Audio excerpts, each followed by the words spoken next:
오늘 함께 보실 말씀은 사사기 3장입니다. 사사기 3장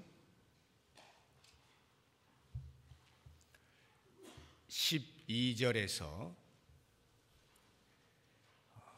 30절까지의 말씀입니다마는 14절까지만 읽도록 하겠습니다. 15절까지 읽죠. 12절에서 15절까지만 한 목소리로 읽도록 하겠습니다. 이스라엘 자손이 또 여호와의 목전에 악을 행하니라. 이스라엘 자손이 여호와의 목전에 악을 행함으로 여호와께서 모압 왕 에글론을 강성하게 하사 그들을 대적하게 하시매 에글론이 암몬과 아말렉 자손들을 모아 가지고 와서 이스라엘을 쳐서 종려나무 성읍을 점령한지라. 이에 이스라엘 자손이 모압 왕 에글론을 18해 동안 섬기니라. 이스라엘 자손이 여호와께 부르짖음에 여호와께서 그들을 위하여 한 구원자를 세우셨으니 그는 곧 베냐민 사람 게라의 아들 왼손잡이 에훗이라. 이스라엘 자손이 그를 통하여 모압 왕 에글론에게 공물을 바칠 때에. 아멘. 오늘 우리가 살펴보게 될 사사는 에훗입니다. 왼손잡이 에훗 이렇게 소개가 되고 있는데 이스라엘의 두 번째 사사입니다. 이 에훗에 대해서 오늘과 내일 이틀 동안 이렇게 살펴보고자 합니다. 제가 이미 사사 시대의 전형적인 패턴을 말씀을 드렸는데 타락을 하고 하나님의 징계가 있은 다음에 그들이 신음하여 간청을 하면 하나님께서 들으시고 구원을 베푸시는 이러한 패턴이 반복된다 말씀을 드렸습니다. 그 가운데서 오늘 에훗에 대하여서 에훗이 사사로 활동하던 그 시대의 타락상과 하나님의 징계 그 두 부분을 오늘 우리가 살펴보면서 그 안에 담겨있는 발견할 수 있는 교훈들을 생각을 해보도록 하고요. 내일 그 세 번째 사사인 삼갈이라고 하는 사람이 있습니다. 그 삼갈과 함께 하나님의 구원이 어떻게 나타나는가 하는 부분에 대해서 에훗에 대한 이야기를 내일 같이 하도록 하겠습니다. 먼저 타락 부분을 우리가 좀 생각을 해보겠는데 온니엘이라고 하는 이스라엘의 첫 사사가 하나님의 손에 붙들려서 구원자로서 등장을 하여 모든 어지러움들을 평정을 하고 약 40년을 태평한 시간을 갖게 됩니다. 11절을 보시게 되면 그 땅이 평온한 지 40년에 그나스의 아들 온니엘이 죽었더라. 40년 동안 태평성대를 누리게 됩니다. 그렇게 되자 얼마 있지 아니하여서 온니엘이 죽은 것과 맞물려서 이스라엘 백성들이 다시 타락을 하기 시작합니다. 이렇게 타락을 하게 된 이유가 무엇인가 하는 부분들에 대해서 우리가 좀 생각을 해보려고 하는 것인데 40년의 태평성대를 누리고 그 이후에 타락을 하게 될 때에 그 즈음에는 이미 40년 전에 하나님께서 온니엘을 통하여 구원을 베푸셨던 그 놀라운 은혜에 대하여서 생각이 희미해져 가기 시작하는 때인 것입니다. 은혜에 대해서 망각하기 시작할 때에 인간은 타락한다 하는 것을 알게 되는 것입니다. 마치 태평하다 보니까 하나님이 없어도 이 정도 우리가 살아갈 수 있는 것이로구나 착각을 하게 되는 것입니다. 그래서 은혜가 떨어지게 되면 은혜가 식거나 망각되기 시작하면 필연적으로 찾아오는 수순이 타락을 하는 거예요. 죄를 다시금 범하게 되는 것입니다. 그래서 12절 말씀을 보게 되면 이스라엘 자손이 또 여호와의 목전에 악을 행하니라 해서 이 또라고 하는 말이 우리 한국말로는 반복하여 이런 말 아니겠습니까? 다시 죄를 범하였다, 악을 행하였다라고 하는 것인데 원어를 보게 되면 단순히 반복의 의미보다는 좀 더 깊이 있게 증가되어진, 늘어난 이런 의미를 가지고 있어요. 그러니까 이스라엘 백성들이 처음에 죄를 지었던 것의 강도가 더 심해졌다, 이런 말입니다. 그들이 지은 죄가 무엇이었습니까? 7절을 보시게 되면 이스라엘 자손이 여호와의 목전에 악을 행하여 자기들의 하나님 여호와를 잊어버리고 바알들과 아세라들을 섬긴지라. 온니엘이 사사로 등장하기 전에 그들이 타락했던 내용은 바알과 아세라를 섬기고 하나님을 잊어버린 것에 있었습니다. 그러한 악이 온니엘이 사사로 통치하던 40년 동안 회복이 되는 듯 하다가 그가 죽자 다시금 그와 같은 일이 반복되는데 이전보다 더 심하게 하나님을 잊어버리고 바알과 아세라를 더 적극적으로 섬기게 되었다라고 하는 말이 이 또라고 하는 말 속에 담겨 있는 것입니다. 그런 걸 보면 우리가 이 이스라엘 백성들의 타락하는 모습을 보게 되면서 우리에게도 여전히 동일한 가능성이 열려 있는 것입니다. 그러므로 우리가 타락하지 않으려고 한다면 무엇보다도 중요한 것이 하나님의 은혜를 잊지 않는 것입니다. 하나님의 은혜를 기억해내는 것입니다. 그런데 우리 인간들이 한계가 있기 때문에 때때로 우리도 모르는 사이에 그 은혜를 잊을 때가 있어요. 그래서 중요한 것이 뭐냐 하면 그 간격을 좁혀야 되는 것입니다. 하나님의 은혜를 기억해내는 간격들을 어찌하든지 잊어버리지 아니할 수 있도록 반복하여 기억하는 것입니다. 그래서 만약 우리가 혹시 그 은혜를 떨어뜨렸다 할지라도 속히 회복을 하는 것입니다. 마치 에베소 교회를 향하여서 요한계시록 2장에 나타나는 것처럼 너희 처음 사랑을 버렸다라고 할 때에 그 첫사랑이 어디에서 떨어졌는지를 생각하고 회개하여 처음 행위를 다시 가지라 하는 것처럼 그 간격을 좁혀나가는 거예요. 그러면 이스라엘 백성들이 40년이라고 한 태평성대를 하고 나서 그 다음 모압 왕에 의해서 징계를 받는 게 약 18해라 이렇게 말을 하고 있습니다. 그 전에 받았던 것이 8년이거든요. 근데 8년에서 벌써 18해면 2배가 넘지 않습니까? 그렇게 더 깊은 죄를 짓기 전에, 그래서 그 죄에 대한 대가를 받기 전에 간격을 좁혀 나가는 거예요. 사랑하는 여러분, 받으신 은혜가 있으시면 그 은혜를 순간순간 기억을 많이 해내십시오. 그래서 그 은혜에 다시금 들어가서 그 은혜를 따라서 살아가게 되면 우리가 범죄하는 일들이 점점 줄어들 수가 있는 것입니다. 그와 같은 이스라엘 백성들의 더 심화되어진 죄악에 대해서 하나님께서 징계하시는 것이 12절 후반부부터 13절에 나옵니다. 12절 후반부에 여호와께서 모압 왕 에글론을 하는 거기서부터 13절까지 같이 한번 읽어보겠습니다. 여호와께서 모압 왕 에글론을 강성하게 하사 그들을 대적하게 하시매 에글론이 암몬과 아말렉 자손들을 모아가지고 와서 이스라엘을 쳐서 종려나무 성읍을 점령한지라. 하나님께서 어떻게 징계를 하시는가 하는 이 부분에 대해서 이제 이 안에 담겨 있는 교훈들이 있습니다.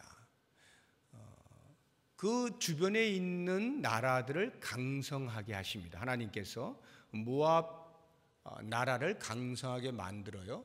그래가지고 그 나라 사람들에게 붙이시는 겁니다. 그런데 이렇게 모압이 하나님의 손에 이스라엘의 그 징계의 채찍 막대기로 사용되어질 때에 어떤 자격으로 뽑혔는가 하는 것에 대해서 궁금증이 있습니다. 왜 하필이면 모압이냐라고 하는 것입니다. 그리고 그 모압이 암몬과 아말렉 자손들을 모으지 않습니까? 같이 이스라엘을 공격하는 거예요. 그러면 그때에 선택되어진 암몬과 아말렉은 또 어떻게 해서 선택되어진 것인가? 비록 악한 것에 대한 역할을 한다 할지라도 하나님께서 무작위로 아무 생각 없이 그냥 아무나 뽑은 것인가, 아니면 어떤 특별한 목적을 가진 것인가 하는 부분들을 생각하게 되면 이 안에 담겨 있는 참 중요한 교훈이 있어요. 왜 모압이고 암몬이고 아말렉인가라고 하는 부분입니다. 여러분이 아시는 것처럼 모압과 암몬은 롯의 두 딸이 아버지가 술에 취해 있을 때, 더 정확히 말하면 아버지를 술 먹여서 취하게 한 후에 관계를 가져서 낳은 아들들의 이름입니다. 그러니까 그 불륜의 현장 속에서 태어난 그 자녀들의 후손들이 모압 나라고 암몬 나라 사람들인 것입니다. 하나님 앞에서 아주 불경한 행위를 했던 그러한 나라의 후손들이죠. 뿐만 아니라 특별히 아말렉을 우리가 생각해 보면 얼마만큼 하나님께서 치밀하게 계획을 가지시고 아말렉을 들어서 이스라엘 백성들을 치는 징계의 막대기로 사용하시는가 하는 것을 알게 됩니다. 이 아말렉은 어떤 경로로 생겨난 민족이냐 하면 에서의 아들 가운데 엘리바스라고 있습니다. 그 엘리바스가 첩으로 딥나라고 하는 첩을 데리고 옵니다. 그리고는 그 사이에서 낳은 아들이 아말렉이에요. 그러니까 에서의 손자가 되는 것입니다. 그 손자인 아말렉 후손들이 아말렉 민족인 것입니다. 그런데 이 아말렉은 대대로 하나님과 대적의 관계에 있었습니다. 왜 그런가 하면 에서를 보게 될 때에 에서가 우리가 아는 대로 장자의 명분을 팥죽 한 그릇에 이제 팔아 넘기지 않습니까? 그런데 그것이 우리가 볼 때는 자기의 권리를 그렇게 팥죽 한 그릇에 넘기다니 하는 정도로 생각하는지 몰라도 하나님의 편에서 볼 때에는 그것이 아니에요. 대단히 장자권을 경홀히 여긴 것이 하나님 앞에 큰 불경죄인 것입니다. 하나님을 우습게 여긴 그런 행위예요. 왜냐하면 역사적으로 보게 되면 이스라엘은 장자에게만 항상 그 족보에 오를 수 있는 권한이 주어집니다. 장자의 이름이 쭉 내려오게 돼 있어요. 그렇게 내려오다 보면 결국 어디까지 가냐 하면 예수 그리스도에게까지 내려가 정점을 찍게 되어 있는데, 하나님의 구속의 역사는 그러한 이스라엘 백성들의 장자의 이름이 쭉 내려와서 결국 예수 그리스도에게서 온 인류를 구속하시고자 하는 계획이 서 있으신 겁니다. 그러한 구속의 역사를 이루어 나가는 한 점을 이루어야 할 장자 에서가 그것을 스스로 우습게 여기고 팥죽 한 그릇에 내 동댕이 쳐버렸다는 것은 하나님의 구원 자체에 대하여 관심이 없다라고 하는 것이고, 하나님이 이루실 그 구원의 계획에 대하여 나는 동참할 의사가 없습니다, 이런 뜻이에요. 그러니까 결국 하나님 편에서 볼 때 에서는 하나님의 대적자가 되는 겁니다. 그래서 하나님께서 친히 말씀하시는 거예요. 아말렉은 영원토록 내가 없이 하겠다 말씀하시는 겁니다. 우리 한번 찾아보죠. 출애굽기 17장입니다. 출애굽기 17장.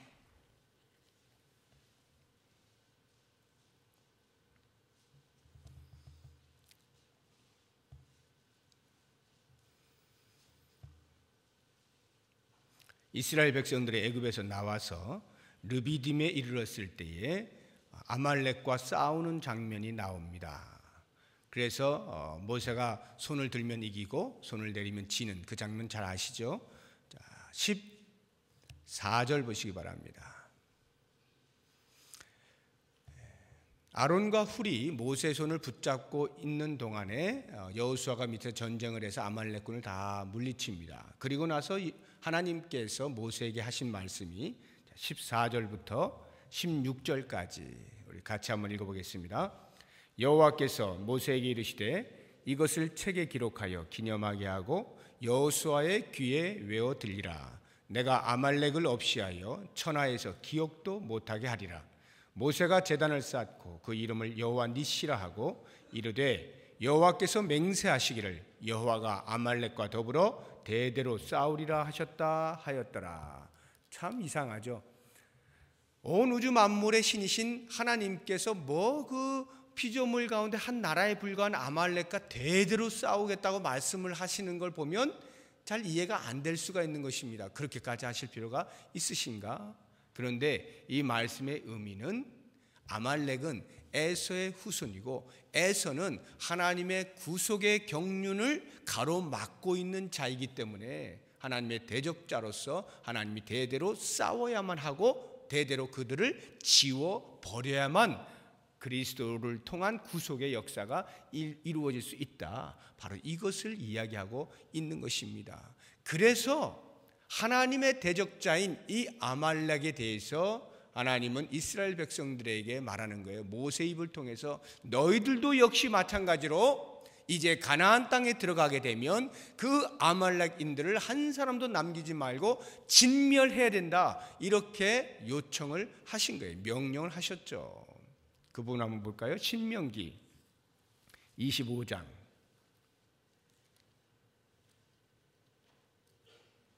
신명기 25장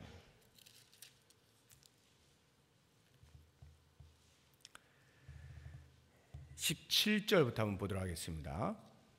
신명기 25장 17절에서 19절까지 말씀 같이 읽어봅니다. 너희는 애굽에서 나오는 길에 아말렉이 내게 행한 일을 기억하라. 곧 그들이 너를 길에서 만나 내가 피곤할 때에 내 뒤에 떨어진 약한 자들을 쳤고 하나님을 두려워하지 아니하였느니라. 그러므로 내 하나님 여호와께서 내게 기업으로 주어 차지하게 하시는 땅에서 내 하나님 여호와께서 사방에 있는 모든 적군으로부터 내게 안식을 주실 때에 너는 천하에서 아말렉에 대한 기억을 지워버리라. 너는 잊지 말지니라. 아말렉에 대한 기억을 지워버리라는 말은 기억을 지우라는 말이 아니라 아말렉을 너희의 머릿속에서 아예 없애버려라. 즉 진멸하라 이 말이에요. 존재해서는 안 된다는 거예요. 역사 속에서 완전히 퇴각을 시켜버려라. 이런 의미인 것입니다. 하나님께서 왜 특별히 아말렉에 대해서 그렇게 하시는가? 하나님의 구속을 막고 있는 자이기 때문에 그렇다라고 하는 것입니다. 자, 그렇다고 한다면 바로 이와 같은 아말렉의 손에 의하여서 이스라엘 백성들이 징계를 받고 그들을 섬기는 자리에 가게 된다는 의미가 과연 무엇이겠습니까? 하나님께서 왜 징계의 막대기를 들 때 이러한 이스라엘 백성에 의해서 완전히 진멸되어져야 할 아말렉을 들어서 사용하시는가? 그 이유는 한 가지죠. 이스라엘 백성들이 가나안 땅에 들어가서 여호수아와 함께 전쟁을 벌일 때에 거기에 있는 모든 족속들을 다 진멸했어야만 했는데 전쟁을 하다 보니 남겨두게 된 것입니다. 아말렉들을 남겨두게 된 것이에요. 그 남겨두게 되어 그대로 나라가 존속하게 되니까 그 나라를 하나님께서 들어서 이렇게 사사시대에 와서 이스라엘 백성들을 치는 징계의 막대기로 사용하신다라고 하는 것은 그 막대기로 쓰임받게 되어질 때 이스라엘 백성들이 무엇을 생각하겠어요? 당시 우리의 선조들이 여호수아와 함께 가나안 땅을 점령할 때에 하나님께서 명령하신 대로 아말렉을 완전히 진멸해 버렸다면 이들이 지금 우리들을 어떻게 할 수 없었을 텐데 우리가 그것에 순종하지 아니하고 남겨두었더니 그것이 결국은 돌아와 우리를 괴롭히는구나 하는 것을 깨닫게 되지 않겠습니까? 하나님의 말씀에 순종하지 아니할 때에 있게 되어질 결과를 스스로 책임질 수밖에 없다는 것을 알게 하시는 것입니다. 물론 억울한 면이 없지 않을 거예요. 우리가 한 것도 아니고 우리의 선조들이 그렇게 한 건데 왜 그것을 우리가 그 열매를 거두어야 됩니까? 라는 생각이 들런지 몰라도 이렇게 불순종이라고 하는 것이 세대를 거쳐가면서 하나님의 결과, 그 징계의 결과로서 후손들이 얻게 되어진다라고 하는 것입니다. 그러면 하나님께서 그렇게 징계를 하실 때에 징계를 받는 그 후손들은 과연 무엇을 생각해야 될까요? 똑같은 원리이죠. 우리의 선조들이 잘못하여서 받게 되어지는 이 징계, 그렇다고 한다면 지금 우리가 혹 하나님 앞에 불순종하여서 범죄하게 된다면 그것에 대한 열매를 누가 얻는다는 거예요? 우리의 후손이 얻게 된다. 이것을 깨닫지 않겠습니까? 그러니까 그렇게 징계를 받으면서 이스라엘 백성들이 깨달아야 되는 것은 우리가 빨리 돌아서야 되겠구나, 빨리 회개하고 하나님 앞에 철저하게 바르게 서야 되겠구나. 우리의 후손들이 우리와 동일한 이러한 열매를 얻게 하지 않으려면 지금 우리가 정신을 차려야 된다라고 하는 생각을 하지 않겠어요? 하나님이 바로 그것을 목적하여서 일부러 모압과 암몬과 아말렉이라고 하는 하나님의 대적자들을 그들의 손에 붙여서 이스라엘 백성들을 징계하신다라고 하는 것입니다. 그러므로 사랑하는 여러분, 이제 우리가 이 말씀을 보게 되면서 한번 우리 교회를 생각해 봤으면 좋겠습니다. 우리의 선배들이 행한 좋은 일들이 많이 있습니다만 때로 그들이 잘못한 것에 대하여서 지금 우리가 그 열매를 얻고 있는 것이 있을 수가 있습니다.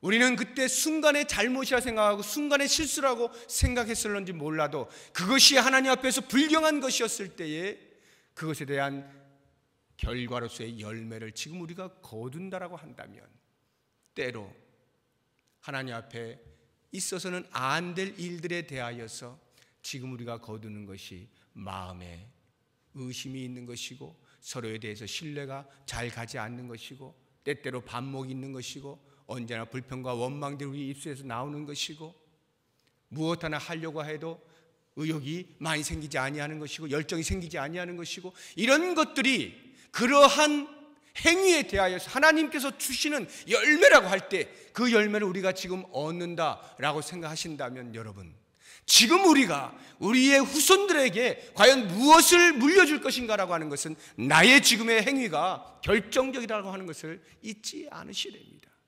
지금 우리가 어떻게 사느냐라고 하는 것이 우리의 후손들에게 주어질 열매인 것을 기억할 때 하나님 앞에서 보다 더 신중하게 우리의 삶에 대해서 돌아보고 말 한마디를 해도 조심해야 되고 생각 하나, 행동 하나가 나 한 사람에게 끝나는 것이 아니라 우리의 후손들에게까지 미친다는 것을 기억하면서 신실한 믿음의 삶을 살고자 애를 써야 되는 것이고 어떠한 죄악과도 타협하지 아니하고 깨끗하고 순결하고 정결한 삶을 살고자 하는 애씀이 우리에게 있을 때 우리의 후손들은 그것으로 인하여 열매를 얻어낼 수가 있다라고 하는 것입니다. 이제 이 징계에서 한 가지만 더 살펴보게 되면 13절 말씀에 그들의 손에 의하여서 징계를 받는데 13절 뒤에 보면 이스라엘을 쳐서 종려나무 성읍을 점령한지라 이렇게 나옵니다. 종려나무 성읍을 점령했다라고 하는 이 말 속에도 큰 교훈이 담겨 있어요. 이 종려나무 성읍이 어디를 가리키느냐 하면 여리고 성을 말하는 것입니다. 여리고는 대단히 비옥한 땅이에요. 그래서 각종 나무들이 실과를 맺으면서 아주 풍요로운 곳입니다. 그래서 여리고가 점령되면 그 주변은 이미 다 점령됐다 이 말이에요. 그래서 그들이 이스라엘을 칠 때 종려나무 성읍 여리고 하나만 쳤겠어요? 그들이 살고 있는 곳 전체를 다 정복했겠죠. 대표하여서 여리고성을 이야기하는 거예요. 왜 그러면 많은 성읍들 가운데서 하필이면 여리고 성읍, 그 종려나무 많이 있는 여리고 성읍을 대표하여 점령했다라고 말을 하고 있는가? 그것은 이스라엘 백성들이 태평할 때에 하나님을 잊고 바알과 아세라를 섬긴 이유가 있습니다. 왜 섬겼겠어요? 그냥 심심해서요? 다른 신 한번 섬겨볼까? 그게 아니죠. 그들이 바알과 아세라를 섬길 때는 적어도 이 가나안 땅에서 비를 관장하는 신이 바알이라고 하는데 우리가 농사를 지을 때 어떻게든지 좀 더 풍성해지기를 원하는 마음으로 바알에게 빌어보는 것입니다. 우리에게 풍요를 갖다 준다고 하니까 바알과 아세라에게 열심히 빌어보는 거예요. 섬겨보는 거예요. 그래서 점차적으로 하나님을 잊어 나가는 것입니다. 자기들의 풍요한 삶을 위하여서 잠시 하나님 아닌 다른 것에 대해서도 섬기고자 하는 마음이 생겨버린 것입니다. 일편단심으로 하나님만 섬겼어야 할 이스라엘 백성들이 자신들의 육체의 편안함과 풍요를 위하여서 다른 신과 손을 잡아버린 거죠. 하나님께서 왜 여리고 성읍을 그들의 손에 의해서 점령케 하셨는가? 바로 그것을 보여주는 것입니다. 너희들이 풍요를 위하여 나를 버리고 바알과 아세라를 섬겼더냐? 그 풍요의 자리 여리고성이 지금 어떻게 되었니? 이걸 이야기해 주는 거예요. 내가 징계하면 바알과 아세라가 아무런 힘도 쓰지 못한 채 너희들을 보호해 줄 수 없다는 것을 보아라. 이것을 그들에게 이야기해 주는 거예요. 사랑하는 여러분, 우리가 일상의 삶 가운데에서 하나님을 섬기고 있습니다. 그러나 때로는 우리가 전적으로 하나님만 의뢰하지 못하고 우리의 생각에 우리의 손으로 잡을 수 있다라고 여겨지는 것에 대하여서 적당한 타협을 할 때가 있어요. 세속적인 것들에 대하여서 달콤하고 유혹스러울 때 그 부분에 대하여서 단호히 거절하지 못하고 하나님도 붙잡고 그것도 붙잡으려고 하는 이러한 오류를 범할 때가 있습니다. 바로 그때에 하나님께서 징계를 하신다면 그 부분을 치시는 거예요. 왜요? 나만 바라보라는 거죠. 나만 바라보라는 거예요. 하나님만 전심으로 의지하라는 거예요. 그것을 보여주시기 위하여 우리가 그토록 사모하였던, 붙잡고 싶었던 그 부분을 끊어버리는 것입니다. 그러므로 사랑하는 성도 여러분, 이 종려나무 성읍을 점령케 하신 하나님의 마음을 보시기 바랍니다. 우리도 모르는 사이에 세속화되어져 가고 있는 여러 가지 방편들에 대하여서 과감하게 결단하고 하나님만 바라보기로 작정하고 하나님만 의지하기로 작정하는 그러한 삶을 살 때에 우리에게 회복이 가능한 것입니다. 하나님이 그러한 눈치를 주심에도 불구하고 사인을 주심에도 불구하고 여전히 깨닫지 못한 채 세속화되어지고 세속화되어져 가면 갈수록 하나님으로부터 받을 징계는 커지는 것을 기억하시기 바랍니다. 저는 개인의 문제뿐만이 아니라 우리 교회의 문제가 교회가 점점 세속과 다를 바가 없이 되어져 가는 것에 대하여 하나님께서는 아마 모르긴 몰라도 큰 그에 대한 대가로서의 징계를 준비하시지 않을까 하는 생각을 해봅니다. 우리도 모르는 사이에 젖어져 버린 세속화되어진 우리의 삶, 우리의 생각들, 우리의 모습들, 그런 것들을 오늘 말씀을 통해서 이스라엘 백성들에게 내려지는 이 징계가 나에게 우리 교회에 임하기 전에 먼저 양심을 열고 하나님만 의지하기로 작정하고 하나님만 섬기기로 고백하고 돌아서시는 은혜가 있어서 2012년 한 해가 하나님께서 여전히 우리들을 인도해 가셔서 하나님으로 말미암아 산 한 해였습니다 고백하게 되어지는 놀라운 한 해가 되어지기를 주의 이름으로 부탁드립니다. 기도하겠습니다.